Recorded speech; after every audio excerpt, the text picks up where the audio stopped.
कुछ उसके अंदर निकल कर आया? जी, आज जिसके अंदर ये मेरे जो वकील साहब हैं, सबसे पहले तो प्रीतिंदर जी और दीपेंद्र विर्क, उनका मैं बहुत बहुत धन्यवाद करूंगी। बिश्मन, उनका भी, जो मेरे लॉयर्स मेरे साथ रहे हैं, मान जी और बिश्मन मान भी, इन्होंने मेरे साथ ये 120 दिन का स्ट्रगल किया है। क्योंकि जब हमारी ये इंक्वायरी हमने पंजाब से इधर शिफ्ट करने की कोशिश की थी, वो इस करके करने की कोशिश की थी कि हमारे को जस्टिस मिले। जब यूटी को ट्रांसफ़र करी गई, जब संदीप मोदगिल सर के बहुत स्ट्रॉन्ग ऑर्डर थे, किसी तरीके से I don't know what was the reason, but वो बेंच चेंज हो गया। जब बेंच चेंज हुआ तो हरप्रीत सर ने हमें कोई ऑप्शन नहीं दिया था यूटी ट्रांसफ़र के अलावा।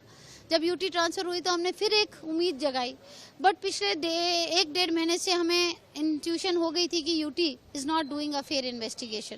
क्योंकि यूटी ना इनको पकड़ रही थी और बोल रही थी हम रेड कर रहे हैं, हम फलां कर रहे हैं। ये यूटी का एक तरीका था। इन्होंने क्या किया, 3 महीने तक ये ऐसे ही घूमते रहे।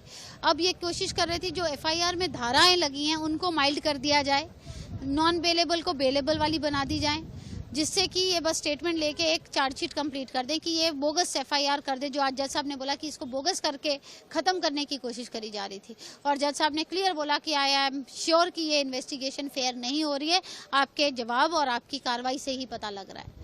उन्होंने बहुत स्ट्रांगली बोला कि this is not, I am not doubting your this thing, but this investigation is not done fair, you have been approached by people, this is clear, so that's why this investigation can not be done in fair manner with you. तो इस करके हम इसको CBI को transfer कर रहे हैं। और मैं संदीप मोदगिल सर, अपने अनूप चितकारा जी और राजेश भारद्वाज सर, इनका बहुत बहुत, मैं भगवान के बाद ये मेरे लिए भगवान हुए हैं कि जिन्होंने इतने स्ट्रॉन्ग ऑर्डर मेरे को, जिस यूनिफॉर्म की इज्जत के लिए मैं लड़ रही हूँ, उस यूनिफॉर्म को इज्जत देने के लिए इन्होंने मेरा साथ दिया।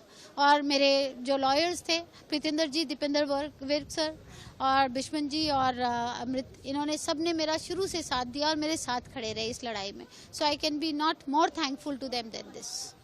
आप संतुष्ट हैं सीबीआई को? जी बिल्कुल। अभी ये जो 4 एसएचओज के एनकाउंटर केस हैं, जो फेक एनकाउंटर केस, जिसकी कल आपको पता ही होगा 17 तारीख को मंडौर एनकाउंटर की भी डेट लगी हुई है, जो इन्होंने फेक एनकाउंटर करे हैं, तो वो सारे एनकाउंटर केस भी है। इन्वेस्टिगेशन अब शुरू होएगी कि एफआईआर डिले कहाँ से हुई।